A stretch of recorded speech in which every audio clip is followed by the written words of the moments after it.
Bem, você pode aplaudir bem forte ao Senhor.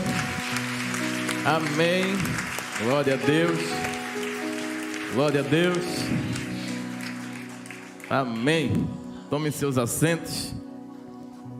É motivo de muita honra, alegria e gratidão ao Senhor. Mais um culto, e hoje é o culto. É o culto. Diga assim para o seu irmão: hoje é o culto. Isso aí é o culto de Santa Ceia, ou Ceia do Senhor. Louvado seja o nome dEle, que é Rei eterno, soberano. Tem alguém nos visitando aqui hoje? Levanta a mão para eu te conhecer. Tem alguém? Amém. Sejam todos muito bem-vindos, amém? Essa é a casa do nosso Deus. E na casa do nosso Deus, você tem liberdade. Amém? Abram suas Bíblias, por favor, no livro de Mateus, 27 é o capítulo, versículo 45, 46 e 47.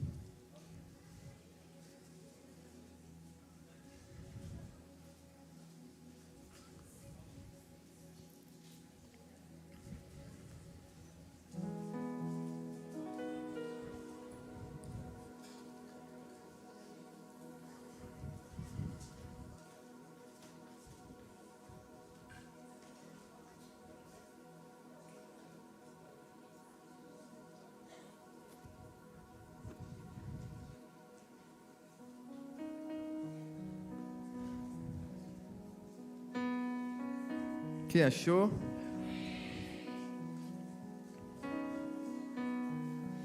Quem está nos acompanhando do conforto da sua casa também, sejam todos muito bem-vindos. Ainda estamos enfrentando alguns problemas de som, mas já está sendo resolvido. E desde a hora sexta, houve trevas sobre toda a terra, até a hora nona. E perto da hora nona, expressou Jesus em alta voz, dizendo: Eli, Eli, ou Elohim, Elohim, ou Eloi, Elohim. Não sei como é que está a tua versão. Lema sabachthani. Isto é, Deus meu, por que me desamparaste? Deus meu, por que me desamparaste? E alguns dos que ali estavam, ouvindo isto, diziam: ele está chamando por Elias. Ele está chamando por... Livro de Salmos 22.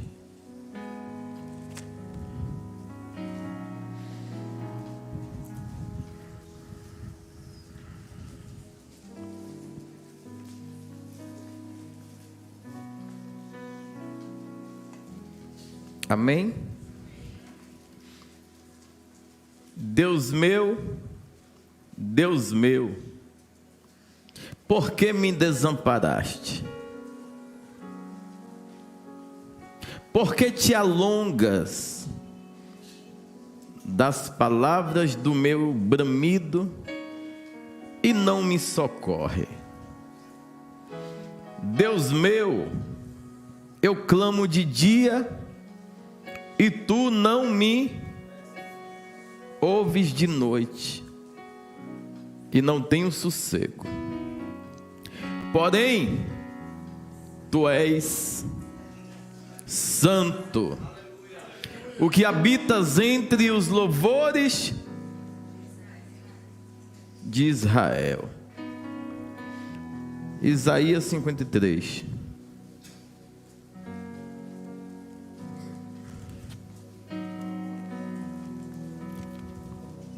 3, 2, 1. Quem deu crédito à nossa pregação? E a quem se manifestou o braço do Senhor? Porque foi subindo como renovo perante Ele, e como raiz de uma terra, seca, não tinha parecer nem formosura. Respondeu já, viu, Luzia? E olhando nós para ele, nenhuma beleza víamos, para que o desejássemos. Era desprezado e o mais indigno entre os homens, homem de dores, experimentado nos trabalhos, e como um de quem os homens escondiam o rosto. Era desprezado e não fizemos dele caso algum. Até aí. Fechemos os nossos olhos. Senhor, Deus meu, que bom que a nós não desamparaste jamais, a ponto de ter enviado o teu único Filho para nos remir, resgatar, redimir, transformar, nos dá acesso à mesa. Aliás, é o que mais o Senhor tem impulsado nos nossos corações, é o acesso, o direito e a oportunidade, privilégio maravilhoso de estarmos no altar, nos assentando à mesa, servindo ao corpo e produzindo aquilo que chama a tua atenção, exalta ao Senhor e glorifica o teu nome.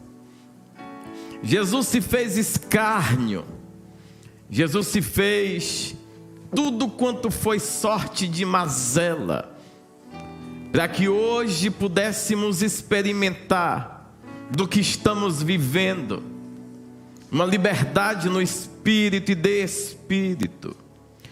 Podemos fluir, podemos proclamar a palavra viva e eficaz do Senhor. Toda vez que expressamos as tuas verdades, essas verdades criam vida e transformam o ambiente e mudam as histórias. Que bom que nos amou primeiro. Não tem nada a ver, Senhor, com merecimento, que nós não merecemos nada. Tem a ver com misericórdia. Tem a ver com Deus que amou a sua formosura criação e não quis perder, e enviou o resgate através do teu Filho amado, Jesus, nosso Senhor eterno, Salvador maravilhoso. Te damos glórias, Espírito Santo, porque o tempo todo está através dos teus gemidos insistindo para nos aproximar do trono da graça e nos mantermos coesos, alinhados ao propósito. Aqui estão os teus filhos. Essa igreja é tua, as almas são tuas, todas as vidas são tuas. Todos nós, ovelhas do teu aprisco, ó sumo pastor. Aqui estamos, cumprindo, ensinando, perseverando, exaltando, glorificando a Ti. Fique conosco, nos dê uma experiência maestral, vem fluir, transbordar e superabundar da tua graça. Que o menor receba impulso sobrenatural. Que aquele que chegou, entrou aqui, independente se foi convite, se foi decisão, se foi para poder cumprir uma palavra, isso é o que menos importa. O que importa é que essas pessoas estão aqui, Senhor. O que importa é que elas decidiram vir ouvir a tua voz.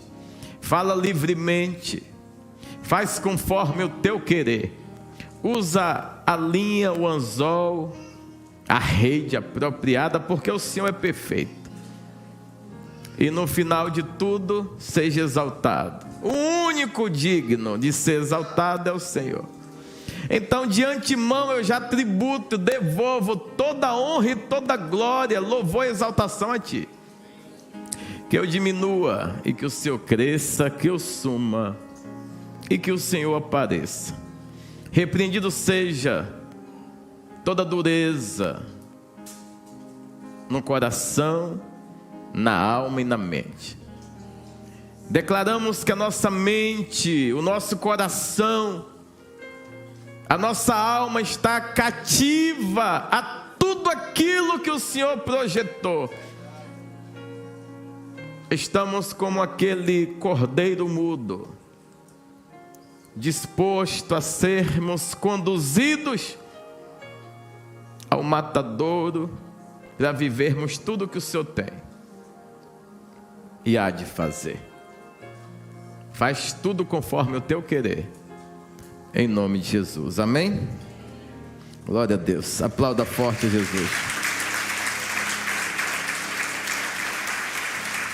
Amém. Eu tenho um tema.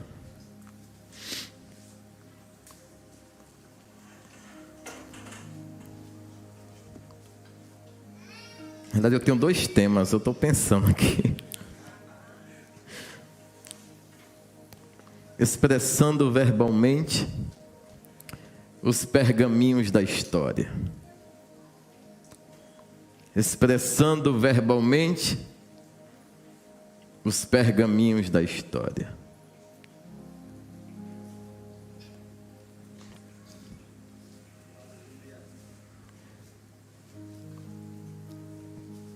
Há uma expressão que ocorre, um momento delicado que ocorre antes desse episódio que nós lemos, quando ali na cruz, Jesus já está prestes a completar a boa obra pela qual o Pai o designou, o Senhor o designou. É bom salientar que também gera um tanto de dificuldade na interpretação, é que não são 3 deuses. É um único Deus que age de formas específicas e distintas. Deus Pai, Deus Filho e Deus Espírito Santo. Qual é o maior, qual é o menor? É só um. Como é que você vai medir? Ele é o Deus de toda a terra. Ele é o Deus de todo o céu. Ele é o Deus que criou tudo. E que para trazer a redenção do seu povo, Ele tem formas específicas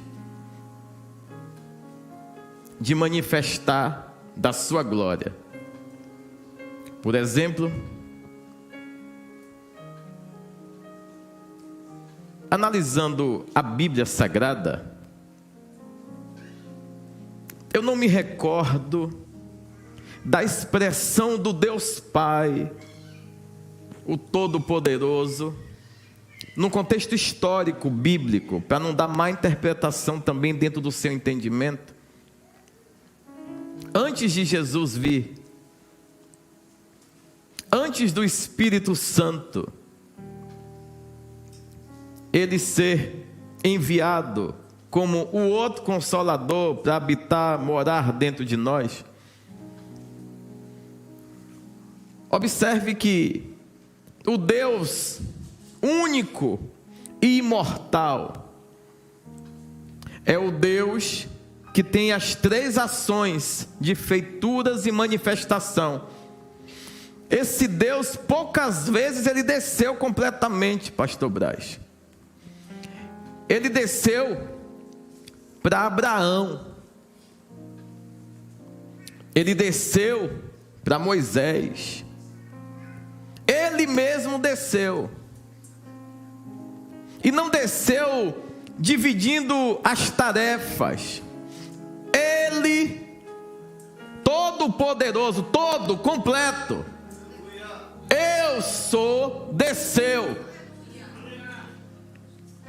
para ter diálogo, para ter relacionamento, para ter intimidade, porque Deus é Deus que quer o tempo todo ter relacionamento e intimidade com o seu povo, amém? Então você vai ver poucas vezes esse Deus pleno, total, descendo. Alguns homens tiveram esse privilégio. Depois, ele fica no seu alto e sublime trono. Observe que na criação de tudo, num princípio criou Deus o céu e a terra. E a terra era sem forma e vazia. Aqui você tem evidência clara. O Deus pleno está criando. E o Espírito pairava por sobre a face. Aqui agora começa atribuições. Mas eu não quero me ater a isso. Eu quero te mostrar que o acesso de Deus e a Deus nunca foi facilitado. Nunca. Deus, por mais que Ele ame o relacionamento, queira o relacionamento, Ele não vai burlar as etapas. Intimidade custa caro. Santidade, sangue, humilhação, prostração. Não tem possibilidade de você viver, ou de nós vivermos as maravilhas do Senhor, e em níveis de proximidade com o Senhor, sem abrir mão do eu, do pecado, do engano, de ações carnais. Então todos esses homens que Deus, de forma íntima, particular, vinha ter com eles, vinha falar com eles, esses homens não eram homens normais, eram enquanto estavam na sua vida normal, cotidiana. Aliás, todo homem é normal até Deus chegar. Quando Deus chega e diz: eu te chamei, eu te escolhi, aí esse homem já não é mais normal. Por isso que todo mundo que Deus convoca para intimidade é, na maioria das vezes, mal interpretado. Observe, você quer Deus, você quer mais santidade, você quer mais intimidade, e isso custa tempo, isso custa dedicação, isso custa você abrir mão de um monte de coisa.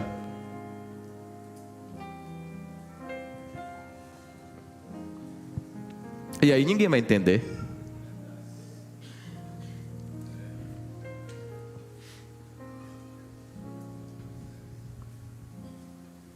Um abraço para Dilson. Está em alto mar assistindo a gente.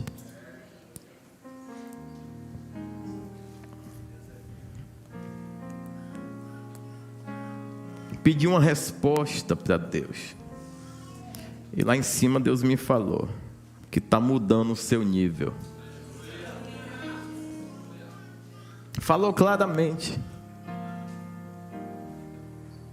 Diga para ele que eu estou mudando o nível dele.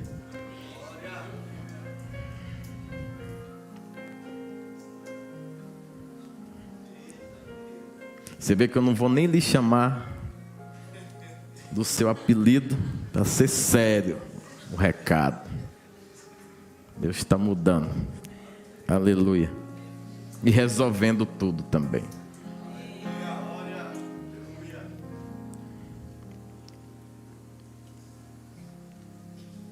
Jesus, ele quando vem na terra, ele vem seguindo um rito normal. Jesus precisava, de verdade, sendo Deus, ser enxertado dentro de um ventre? Para quê? Para que, se ele é Deus, ele tem que se explicar? Ele precisa mostrar para você que ele é Deus? Ele tem que estar o tempo todo comprovando para você que ele é Deus? Nunca. Só que Deus, ele não invalida nada que ele fundamentou desde o início. Então há uma queda. E no meio de toda queda é necessário uma redenção, ou um arrependimento, ou um pagar preço. E não adianta, se alguém caiu, alguém tem que consertar. Se alguém quebrou, alguém tem que consertar. Se alguém fez alguma coisa errada, alguém tem que estar perto para poder tentar sanar os problemas gerados a partir da queda de alguém. A humanidade estava fadada, não tinha chance, não tinha possibilidade de redenção. Satanás já tinha dado por ganha a batalha, e ele gostou do estilo judeu do povo, ali dentro das sinagogas, endeusando homens, sim, que eram homens sérios, foram homens importantes num contexto histórico. O que falar de Moisés? O que falar de Abraão? Elias? Quem somos nós para esboçarmos algum tipo de análise acerca desses homens que vieram antes de nós, sacrificou tudo por um propósito de uma convocação? Sim, esses homens não eram normais, só que esses homens não eram Deus. E estava muito cômodo o rito religioso dentro das sinagogas. Escribas e fariseus, dentro de um contexto de insistência, reconhecendo tudo que é lei, tudo que é profético e tudo que é sacerdotal, mas tudo que estava escrito apontava para uma redenção. Tudo que estava escrito, toda a convocação, foi uma estratégia de Deus. Foi uma estratégia de Deus chamar Abrão e dizer para ele: sai da tua terra, sai do meio da tua parentela e segue para um lugar que eu te mostrarei. Foi estratégia de Deus o decreto para poder matar todos os machos. Tudo foi estratégia de Deus. Por quê? Porque Deus é soberano. O diabo, ele está no meio de uma asneira, convencido que vai ganhar, e Deus começa a criar uma estratégia há muito tempo atrás para trazer a redenção para o povo. Deus vai no Egito, e ele vai no Egito, e ele vai gerar alguém guardado lá para salvar um povo em um tempo específico. Na parte analítica de todas as histórias bíblicas, eu não sei se você é apaixonado pelas histórias bíblicas, mas eu sou, e eu procuro entrar na história. Hoje eu estava assistindo o culto lá do Nordeste, e aí o pastor Braz falou algo interessante. Ele falou: não é ler por ler, é pedir ao professor que ensine a leitura. Não é ler por ler, não é livro de autoajuda isso aqui. Não é. Sinto muito em lhe informar. A letra por si só, ela faz o quê?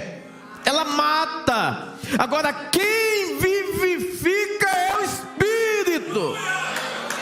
É Ele que vivifica. Você entendeu? Na etapa de construção, de redenção, que Deus é estratégico demais, poderoso demais.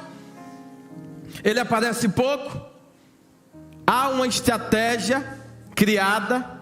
Imagine, tudo lindo, Zé, no Éden, o diabo vai e dentro da inauguração do jardim, bota a mulher para comer o negócio, e o seu marido também. Imagine, tudo lindo, porque Deus ele ia criando, e logo que está escrito os feitos de criação de Deus, vai dizendo, e Deus viu que era bom. O que é esse bom? Ele está dizendo, eu gostei do que eu fiz. Quando você faz algo maravilhoso, e você vê quando fica pronto, você fala, nossa, ficou top, ficou lindo. Deus também sentiu a mesma coisa, e viu Deus que era bom. E o diabo vendo, e o diabo só olhando, está gostando? E aí Deus foi criando. Quando acaba de criar a parte estrutural, Ele vai criar o homem. Só que o homem ele se reúne e faz, e agora? Damos voz de comando ou façamos? Porque tudo que Deus quer criar, Ele cria declarando. E Ele poderia dizer, agora, vem homens, surjam agora um exército de homens fortes, homens sábios, homens que jamais venham trair o reino. Deus podia fazer isso, irmão, que Ele é perfeito. Só que o que me deixa perplexo com Deus é que Ele podia criar perfeição também num caráter, e Ele não se mete. Ele cria eu e você, e você decide o que faz com sua vida. Ele cria eu e você, nossa casa, e Ele diz assim, eu não vou me meter, mas eu desejo que você me adore. Eu gostaria que ao invés de você adorar o que gera queda, você adorasse o que gera vida. Aliás, é lógico e é óbvio nós sabermos que a criação deve adorar o seu Criador, sim ou não? Sim. Só nós que somos diferentes. Não é assim? Você pega um cachorro na rua. Pega um cachorro na rua. Você cuida dele. Ninguém consegue afastar ele de você. E se alguém vier causar dano a você, esse cachorro é disposto a dar a própria vida. Ele é grato. Um cachorro faz isso. Por quê? Contexto histórico.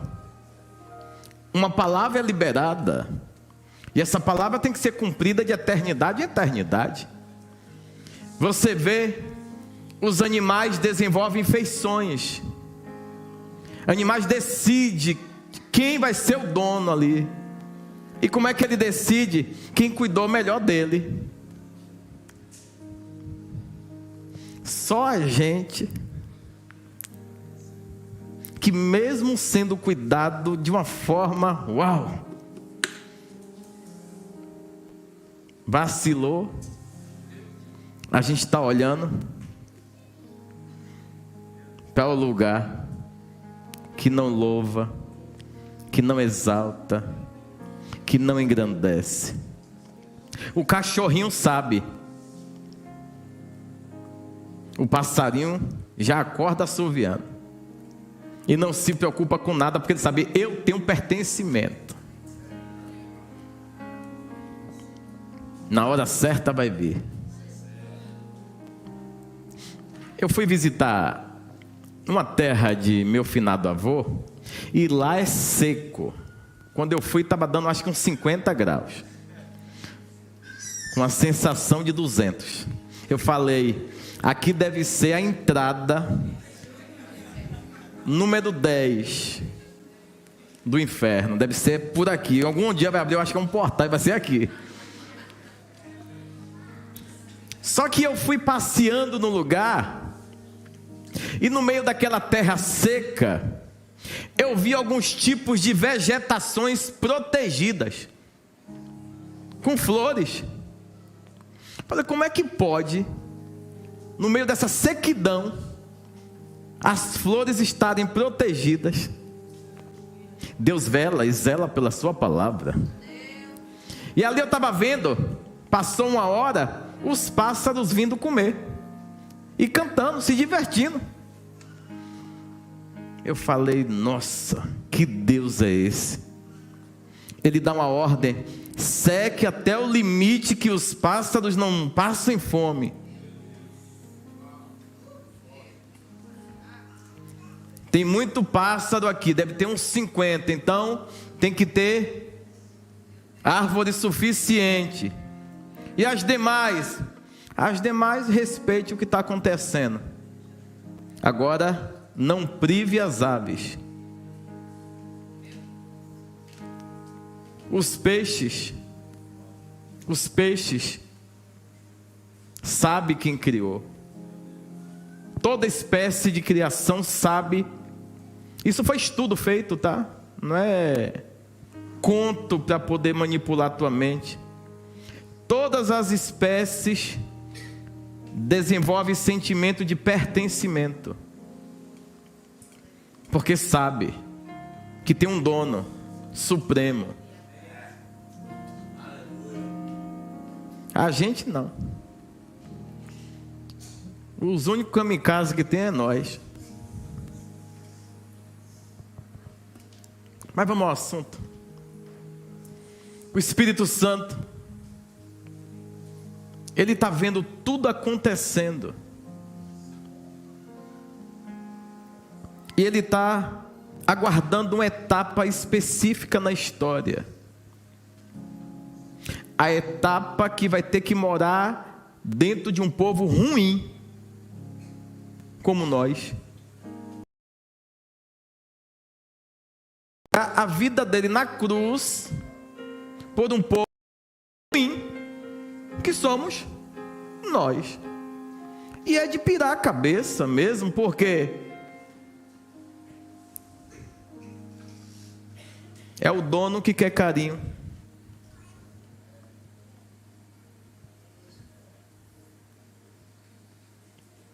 Aí ele se torna um kamikaze. Ele é maltratado o tempo todo. E ele continua dizendo, e buscar-me-eis, e me achareis, quando vós me buscardes de todo o vosso coração. Tem segredos, tem intimidade, mas nunca ele fechou a porta. Para nós, que temos níveis extremos de libertinagem. Lembra de Adão? Adão só errou uma vez.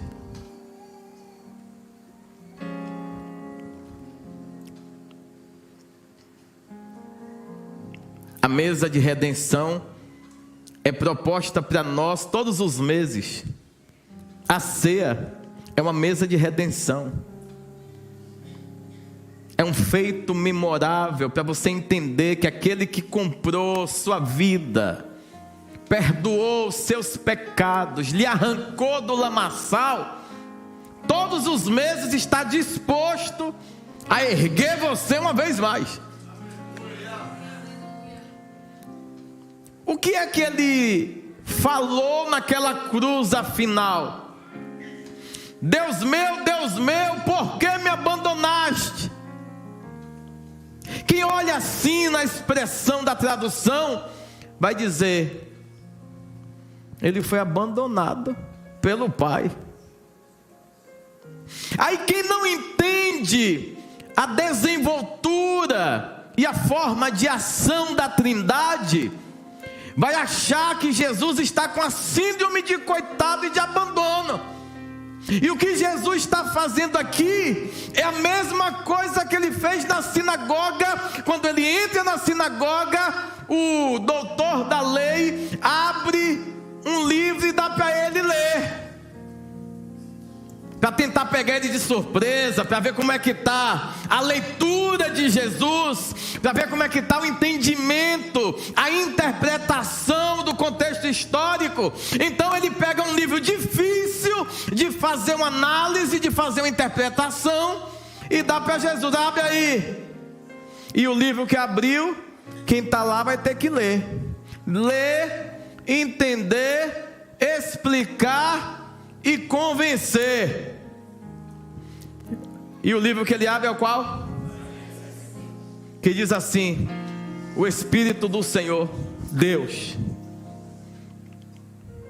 está sobre mim. Aí a gente para aqui e volta ao batismo. E ao terminar de batizar, desce em forma corpórea de pomba o Espírito. Só que antes dele descer as águas, seu primo João, o Batista, diz assim: eu não sou digno. E isso é bacana também. Muitos não entendem. Isso aqui é o mais maravilhoso que eu vejo. Ele não envolve parentesco. Ele fala: eu não sou digno. Ele não falou: é água que tu quer? A gente é primo mesmo, mergulha. Isso é forte. Ele diz assim, hierarquicamente, ele diz assim: ó, não sou digno nem de desatar as alparcas dos teus pés. Uau, ele diz assim: aqui é reino, mestre. Aqui eu não misturo as coisas. Ah, eu sou a mãe, eu sou o pai, eu sou o amigo. Não, aqui é reino. Certa vez o próprio Jesus, alguém está procurando, ele está lá ensinando aos doutores, e o culto demora, porque Jesus tem assunto. Jesus tem assunto, então começa a trazer um clarear absurdo. Por quê? Porque não faltava palavra em Jerusalém, não faltava ensino em Jerusalém, faltava cumprimento vivido na prática. Nunca faltou palavra. Não tem ninguém que aprendeu tanto acerca da lei, acerca dos profetas, do que o povo judeu. Agora, praticantes nulos, só pratica aquilo que faz o emanar emergencial, e o resto, estamos aguardando o Mashiach até hoje. Estamos aguardando. Então ele está dizendo para o mestre, o rabi: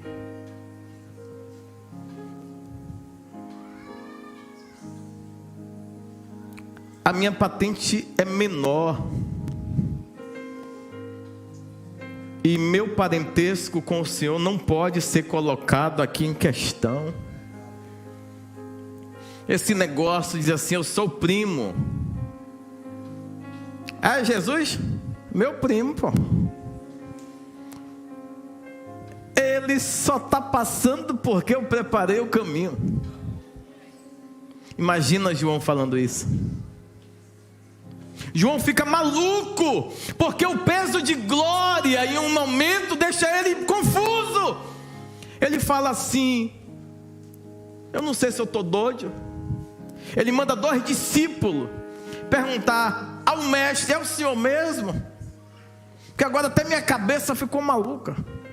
Ou devemos esperar outro? Sabe o que é isso? Ornamento de glória. Não, pô, é teu primo. Não, é Jesus. É teu primo, é Jesus. É teu primo, é Jesus. Aí confunde o cara. Ele fala: é meu primo? ou é Jesus? Vou mandar 2 cidadãos estranhos perguntar a ele. Aí manda 2 discípulos perguntar: é o Senhor mesmo ou devemos aguardar outro? Jesus, tremendamente, ele faz assim: eu entendo João, eu entendo ele. Vem ver. Cego, surdo, paralítico, aleluia. Olha, vem vocês com os próprios olhos. Olha, vocês experimentem daquilo que é a manifestação da glória. Cheguem lá vocês e digam que viram. Colapso, ápice do viver, do preparar o caminho, as coisas que vivenciamos. E chega o dia do martírio, né? Está chegando o dia da prisão, então o cara começa a ficar meio doido também. Todo mundo diz que está disposto, que pelo Senhor eu dou a minha vida. Ninguém vê João fazendo juramento de eternidade, mas é o cara que entende seu papel na etapa e na estação que está vivo e não quer viver de outra forma. Eu tenho que entender que nessa estação que Deus me fez nascer, eu tenho que entender que nesse tempo que Deus me trouxe à terra, eu não posso querer viver da minha forma, eu não posso querer viver da minha maneira, eu não posso me dar o luxo de dizer, eu tenho que viver a minha vida. Eu não tenho vida sem Jesus, não existe vida fora do corpo, não existe, não. Vegetávamos lá fora, éramos escárnio lá fora. Jesus nos deu uma nova chance, nos aceitou na redenção. É como se alguém dissesse assim: ó, Adão não teve a segunda chance, mas vocês têm. Eu vou remir vocês. Aí o Espírito Santo vem em forma corpórea, entra, e ele é conduzido ao deserto. Ali fica 40 dias naquele processo, e todos os dias ele foi tentado. Quantos dias? E no último dia quem tentou ele de novo? Com outras estratégias.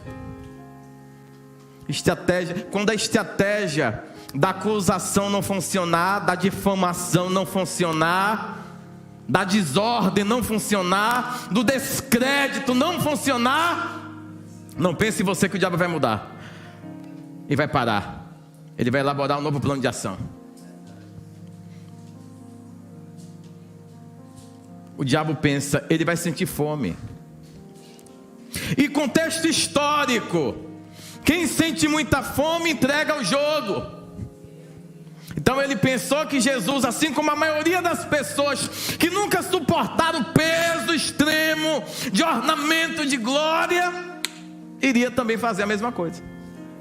Então quando chega no dia, ele fala: 40 dias, acabou, e agora? Quer comer? Você tem fome de quê, Jesus? Conjecturando, Jesus podia dizer: somente de cumprir o papel pelo qual eu fui enviado. Essa é minha fome, essa é minha sede. Voltando, Jesus está ensinando na sinagoga. O culto demora, se perde dos pais. Aí todo mundo... Eu estou falando de um culto que tinha acho que 3 dias que ele tinha sumido. Aí lembram que Jesus tinha ficado. Aí voltam, quer dizer, ó, tua mãe está aí te procurando e teu pai também. Ele fala o quê?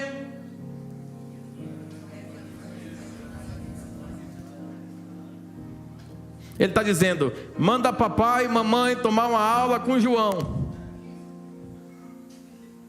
Manda meu pai, manda minha mãe aprender com... Porque meu pai, minha mãe, meus irmãos é quem faz cumprir a vontade de meu pai. Simples.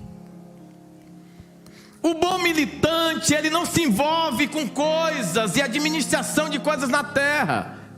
Porque em algum momento ele vai ter que tomar uma decisão, e o que tiver mais entranhado nele vai ganhar. Então, no momento da decisão, se o que pulsa você é terra, a terra vai te arrebatar.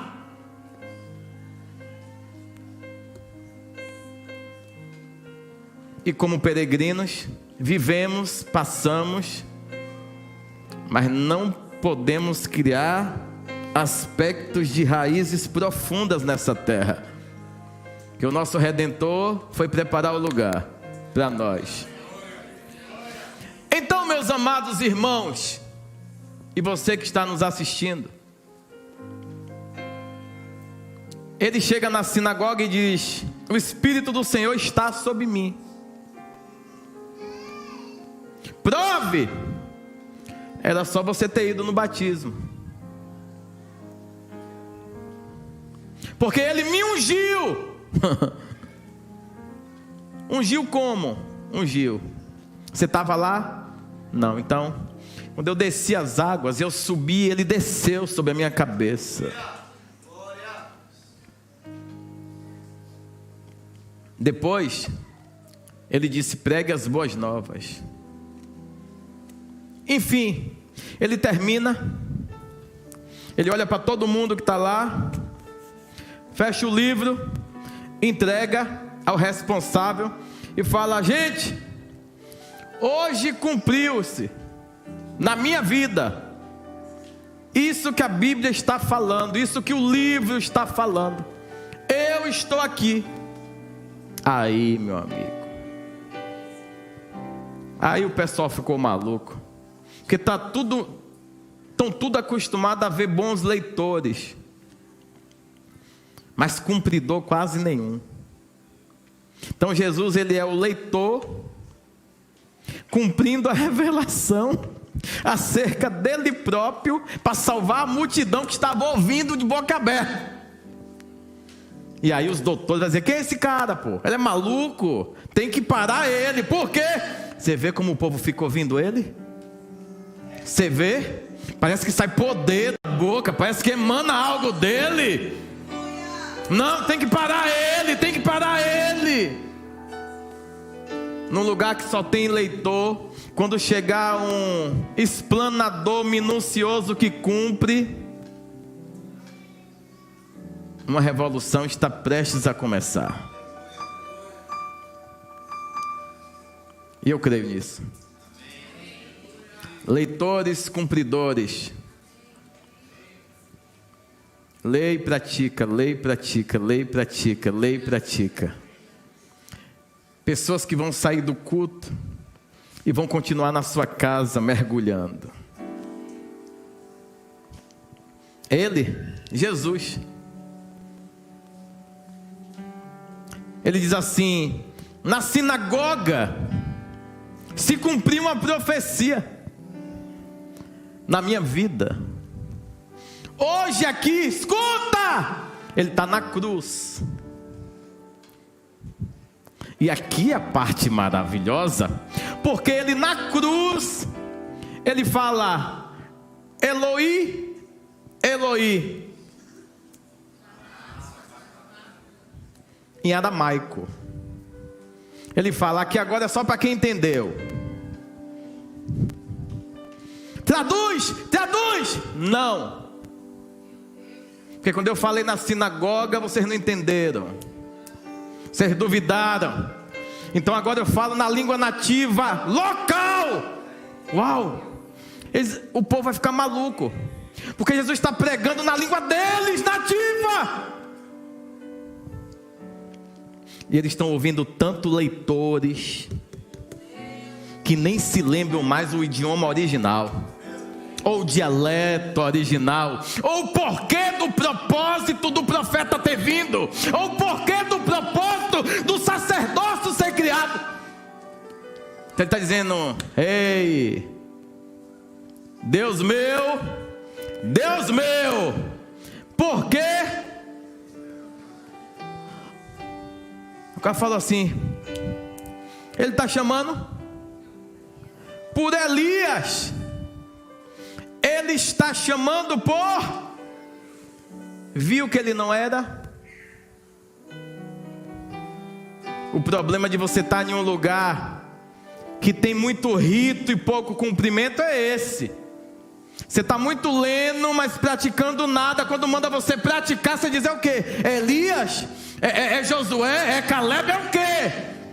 É o cumprimento da palavra de Deus. Assim como tudo que está acontecendo, não adianta pânico, não adianta pavor. Se preocupe em endireitar a sua vida. Aprume sua vida. Arrume a sua vida. Sabe por quê? De forma inevitável. Maranata. Não tem alternativa. Ele vem. Assim como Ele reina.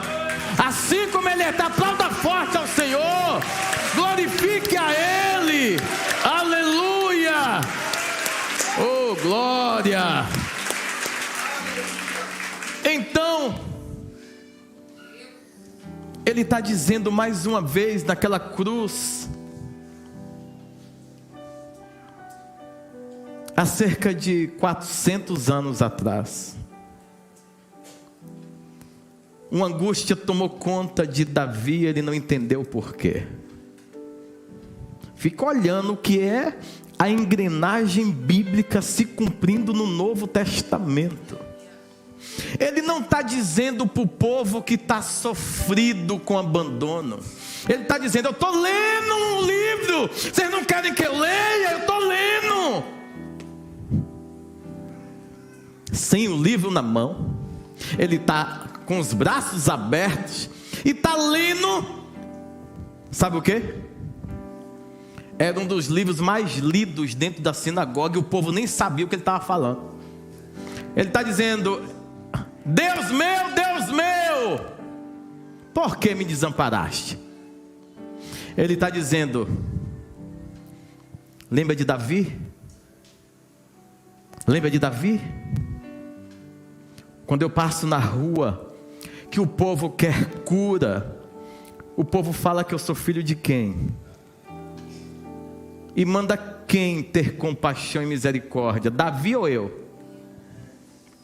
Então Davi apontava para mim, Elias apontava para mim, Isaías apontava para mim. Tudo que tem, só é e foi criado por causa de mim, na pessoa de Jesus, tá? Então é uma loucura, porque quem não entende a profundidade vai dizer: ele está chamando Elias. Não, ele está lendo mais uma parte do livro que vocês têm hábito de ler na sinagoga. Só que ele decidiu não ler da forma que vocês estão lendo no hebraico raso. Ele está dizendo: vamos voltar ao primitivo. Vamos voltar à origem. Como assim? Vou provar para vocês quem eu sou. Elohim, Elohim, lama sabachthani. Só que passa tempo e o verdadeiro idioma do céu é esquecido. Muita coisa surge, muita globalização, muita atualidade, muita dispersão, muita teologia, muita exegese e pouco poder de influência que liga você naquilo que chama a atenção de Deus. Ele está dizendo: eu estou na cruz, eu não estou me arrependendo. Eu estou dizendo que eu sou o que apontou o Salmo 22, 1, o 2, sofrimento e angústia, e o 3, eu declaro que independente disso Ele é Deus, e Ele recebe glória, e Ele é exaltado, e Ele é soberano. Aleluia. É uma palavra muito profunda e muito poderosa, porque não é só um apontamento, é o cumprimento. É o cumprimento. Por exemplo, existem 7 frases que Jesus ele mencionou ali na cruz. E você vê depois, você estuda depois. Você quer que eu diga, né? Eu sei. Curiosos.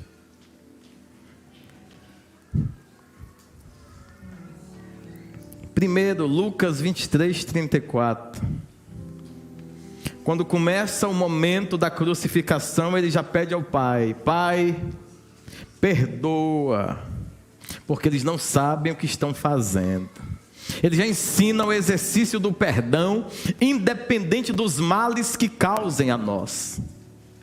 Segundo, ele vai exercer salvação.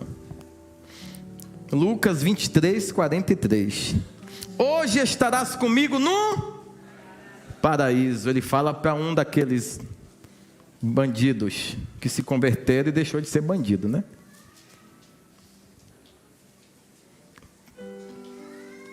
O terceiro, ele ensina um a cuidar do outro, um a amar o outro.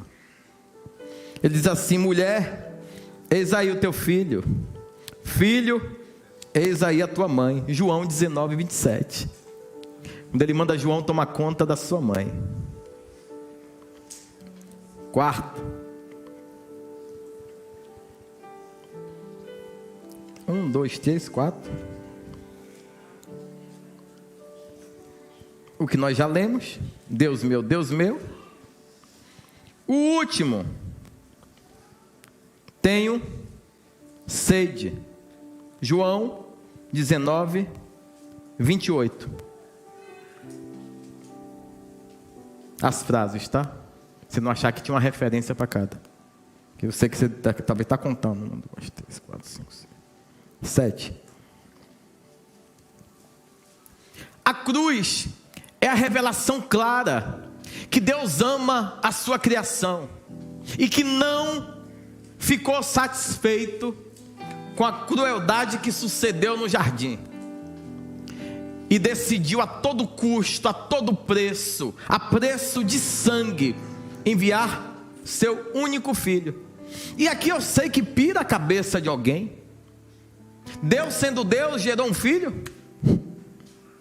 Para quê? Não foi Deus que criou um filho. Deus, Filho, que exerce aquele cuidado de redenção, veio à terra como carne, no ventre ali de uma mulher, virgem, para não ter a concepção do pecado ou da ação sexual. E ele vem, quando ele vem, ele precisa seguir todos os ritos. Para seguir todos os ritos, ele tem que respeitar todas as etapas. Você sabia que Jesus trabalhou? Ainda mais você que diz que quer viver do seu ministério, rebanho de sem vergonha. Eu vou viver do meu ministério. Tu tem ministério porque eu não tenho. O ministério é de Deus,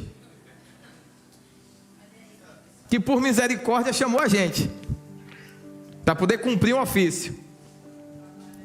O Senhor é contra quem vive da obra ser sustentado pela obra? Claro que não. Eu sou contra quem não fez nada chegar como se nada tivesse acontecido e querer ser sustentado pela obra. O trabalhador é justo de quê? Simples. Trabalhador. Primeiro trabalha, depois... Estão entendendo? Trabalha, depois... É assim que funciona. Você trabalha primeiro, prova que é bom, para depois começar a receber. Então Jesus trabalhava em uma oficinazinha que o papai tinha. De quê? A mãe fazia o quê? Nada, que não podia, né? A mãe ficava em casa, mas o pai ralava. Jesus desde cedo, por isso que ele tem apelido também de carpinteiro. Não tem? Porque ele trabalhava. Nós precisamos de homens que trabalhem. Nós precisamos de homens que sustentem. Nós precisamos de homens que tenham coragem, que não se aproveitem das suas esposas. Nós precisamos de homens que, para botar o pão dentro de casa, não tem vergonha de pegar um carrinho de mão e botar alguma coisa em cima e sair vendendo. Nós precisamos de homens que assumam ser macho. Você vê um monte de mulher cansada, arrebentada, porque tem que trabalhar para sustentar o cidadão. E o cara ainda é zangado, viu? Meu amigo, o cara ainda é perturbado ao extremo, que ele não faz nada, ainda quer tudo quente, tudo quentinho, e quer sorriso no final da noite, a luz acesa.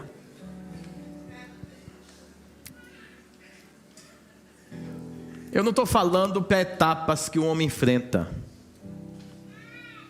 Quando ele passa uma fase na vida, e sim, a mulher precisa segurar o rojão ali alguns tempos, é normal. Eu já tive essa experiência.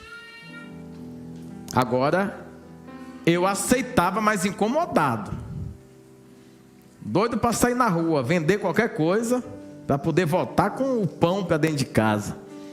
Macho de verdade faz assim. Mas os pais ensinaram os filhos que eles não precisam trabalhar, para não atrapalhar os estudos. Só a gente que teve que se lascar, estudar e trabalhar. Mas os filhos atuais têm que ter a mente tranquila para não atrapalhar o estudo. Olha que mentalidade, a gente se arrebentou e tinha que passar de ano para não tomar pau. Os nossos filhos a gente quer dar tudo, e o senso obrigacional nós não estamos gerando. Sabe o que vai acontecer? A sociedade vai abocanhar eles.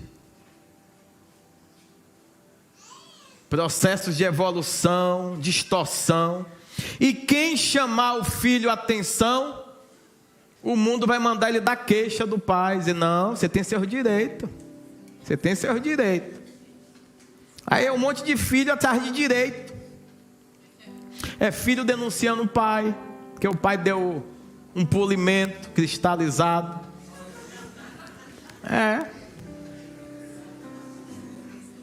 Eu vi outro dia, o filho fez um absurdo dentro de uma casa. Aí o pai pegou, deu 12 bolos em cada mão. Perdeu a guarda do filho. O filho vai ficar em um lugar especial e quem vai sustentar é o pai. Como é que esse menininho vai crescer? É um filhote de Lúcifer. É um filhote de Lúcifer. Ele vai crescer causando dano na nação. E quando alguém pisar no pé dele,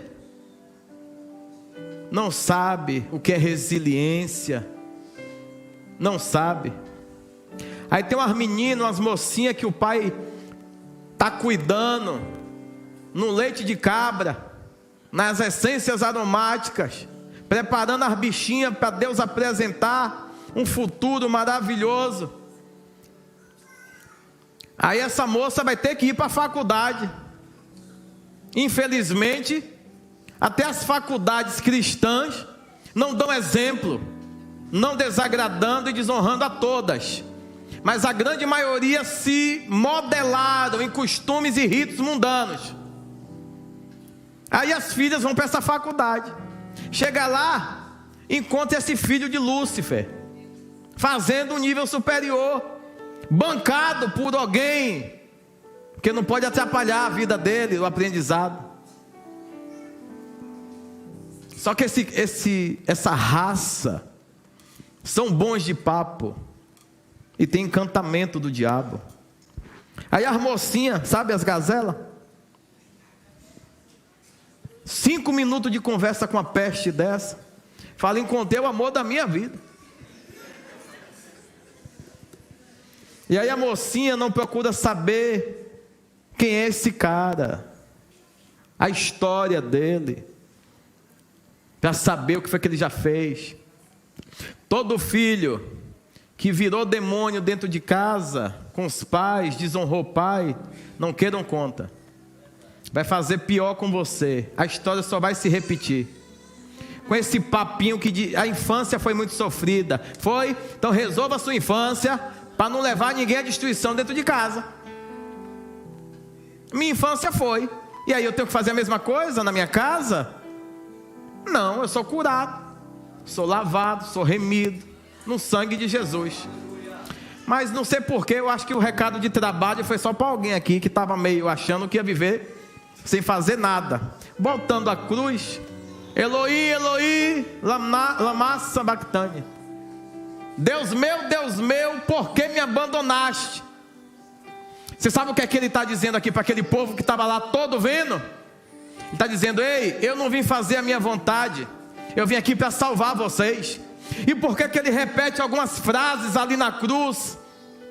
Para nenhuma margem de pecado daquele povo pudesse impedir a glória de Deus e a redenção do Senhor de chegar até o final. Observe, quando alguém causa dano com palavra, ele diz para Deus: ei, perdoa, Senhor, eles não sabem o que estão fazendo. Ou seja, ele não quer que aquele momento seja impedido dele cumprir tudo e ser escárnio por todos. Ele não quer que o pai se arrependa e mande um foguete solando lá de cima e fala: pai, eles não estão sabendo não, eu vim por esse propósito, eu vim para fazer isso. Importa que eu pereça, importa que a minha vida seja entregue, para que no futuro um povo lá na Salvar Nações esteja adorando, esteja decidido a fazer a tua vontade. Aleluia, aleluia. O apóstolo Paulo escreveu assim, lá no livro de 2 Coríntios 5:21. Aquele que não conheceu pecado, o fez pecado por nós, para que nele fôssemos feitos justiça de Deus. Ele não conheceu o pecado, então não pense você que ele está na cruz chorando, se arrependendo porque Deus o abandonou. Não, ele está dizendo: eu vou até o final. Inclusive, vocês que me chamam Jesus, filho de Davi, vamos ler um salmo. É isso que ele fez naquele dia. Vamos ler um salmo. O salmo é 22. Apontou para mim naquele dia. Uma angústia tomou Davi, mas não foi propriamente uma angústia de arrependimento, foi uma angústia de consequência. Mas mesmo assim, num 3, o Pai ouviu o clamor dele, exerceu sua glória, exerceu seu favor e exerceu a sua misericórdia. Quer saber? A mesma coisa ele está fazendo aqui hoje. Perdão, favor e misericórdia. Perdão, favor e misericórdia. Não, nós não somos abandonados, nós somos redimidos. Nós somos redimidos pelo sangue de Jesus. Fomos comprados, fomos lavados. Aleluia. Ponham-se de pé, meus irmãos. Muita palavra para pouco tempo. Quantas vezes você falou: Deus, feche seus olhos, por favor. Por que eu estou passando por essas situações? Deus, por que para mim as coisas são mais difíceis? Eu até confesso para vocês, irmãos, que nós, como pastores, às vezes falamos: pô, para a gente é mais pesado o tranco, para a gente é mais delicado. Na realidade não tem nada disso. Para nós que fomos chamados para perto do altar, para nós que fomos convocados nesses dias como igreja primitiva, sim, não é abandono, é cumprimento. Não é abandono, é leitura da palavra vivenciada na prática. Você não entendeu? O que nós estamos sofrendo de expectação, o que nós estamos sofrendo de angústia, o que nós estamos sofrendo de tristeza na alma nesses tempos, nem os sentimentos nos pertencem. Nós estamos sendo chamados por Deus apenas para fazer cumprir a sua vontade. Você não entendeu? Faz o que está na palavra se cumprir ao vivo. Faz o que está na palavra ser real, para que outros que estejam lá embaixo vejam. Nossa, ele é sofrido, ele é angustiado. Não, eu sou cumpridor daquilo que você só leu. Você leu, eu li, mas eu aplico. Importa que eu padeça, importa que eu sofra das minhas aflições também.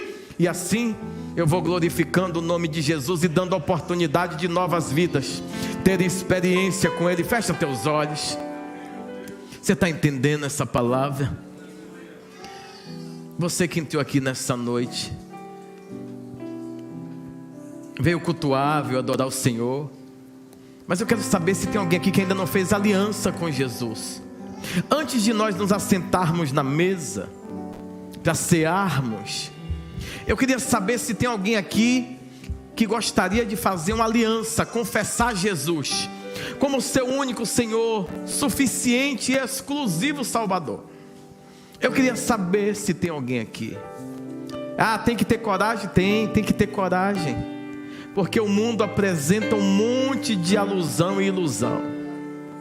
Mas quer saber? Nas sinagogas também não faltavam palavra. Nas sinagogas não faltava ensinamento. O que faltava na sinagoga era alguém disposto a pagar o preço maior, dar sua própria vida, sacrificar até a última gota do seu sangue em favor de uma redenção, em favor de dar uma chance, a maior de todas as chances, a maior de todas as oportunidades que nós recebemos em todo o decorrer da nossa vida e história. Jesus se entrega. É uma palavra para salvar, mas não pode obrigar, porque quem convence é o Espírito Santo. Há uma guerra travada nesse momento, e quem vai vencer agora é quem mais você alimenta. Sério? Sério. Quem vai vencer essa guerra agora é quem mais você alimenta. Se no decorrer desses dias, desses tempos, você tem alimentado muito mais o seu espírito, se pendendo para poder ouvir a palavra, dedicar a ter uma experiência, esse é um apelo, é uma convocação de Deus para ti. Você que nunca fez, eu estou te chamando para vir no altar, uma aliança. Você que já fez aliança, mas um dia se afastou, cometeu coisas que porventura desagradaram ao Senhor. E sim, Jesus ele está ali na cruz falando algo para nós. O algo que Jesus está falando é muito importante. Ele está dizendo: o pecado faz separação. Ele está dizendo: o pecado gera afastamento. O pecado faz com que você não consiga adorar como deveria. O pecado faz com que você não tenha a liberdade de se assentar na mesa. Ele está dizendo: por que me abandonaste? Só que Davi faz uma menção em um cântico, através de salmos, dizendo: por que me abandonou? Porque eu estou triste, eu estou angustiado. Porque não está se apressando em me ouvir? Deve ser pelos meus pecados, deve ser porque eu afligi, deve ser porque eu menti, deve ser porque eu enganei. Mas eu sei que o Senhor continua sendo Deus, então certamente se levantará, certamente vai fazer, certamente uma vez mais vai olhar para mim. Jesus está dizendo: sim, uma vez mais eu faço, uma vez mais eu trago você para a mesa, uma vez mais eu trago a oportunidade de redenção para a sua casa, uma vez mais eu apago, eu limpo, eu saro, eu transformo, uma vez mais. E aí, tem alguém que quer se reconciliar com Jesus? Os apegos, aquilo que você tem gerado entusiasmo, tem roubado a presença de Deus, tem roubado a intimidade para com Deus. Por isso, quando tem um apelo, você parece que seu pé fica preso no chão. Aí diz: não, ainda não estou pronto, eu acho que não é o momento certo, eu acho que não sei, vou ver depois, porque agora ainda não é. Não, Quando ouvirdes a voz do Senhor, não endureça o seu coração. Você nem sabe qual é o seu penúltimo dia e qual será o seu último dia. Ninguém aqui sabe, mas Deus, que tem controle de tudo, sabe. E Ele veio para salvar. Ele veio para buscar as ovelhas perdidas da casa do Senhor. Pai, os oficiais da ceia, por favor, se apresentem no altar. Eu quero orar por vocês. Pai, a Tua palavra foi pregada. É uma palavra meio que de parábola, Senhor. E só quem entendeu é quem está entranhado. Só quem entendeu é quem compreende a força da graça redentora. Só quem entendeu é quem decidiu morrer uma vez mais. Só quem entendeu é quem decidiu nessa noite também ser melhor, abrir mão do seu eu, do pecado, do engano, da ira, das durezas, para viver tudo que Deus tem. É um orando e outros conversando, Senhor. Lembre-a deles. Lembre-a deles. Não são inocentes. Eu aprendi, Senhor, que o ambiente do culto ele tem que ser um ambiente que produz entendimento, sabedoria, submissão e sujeição. Se tem gente com diálogo no meio do culto, não entendeu o que está acontecendo no culto. Estão na igreja, mas não estão no culto. Porque no culto o único que é adorado é o Senhor. No culto o único que é exaltado é o Senhor. O resto, tudo fica para depois, e se tiver depois. Nos leve a arrependimento. Nos leve a uma análise. Nos leve a uma análise agora. Nós não privamos ninguém de cear. A ceia é livre, a mesa é livre, o acesso é livre.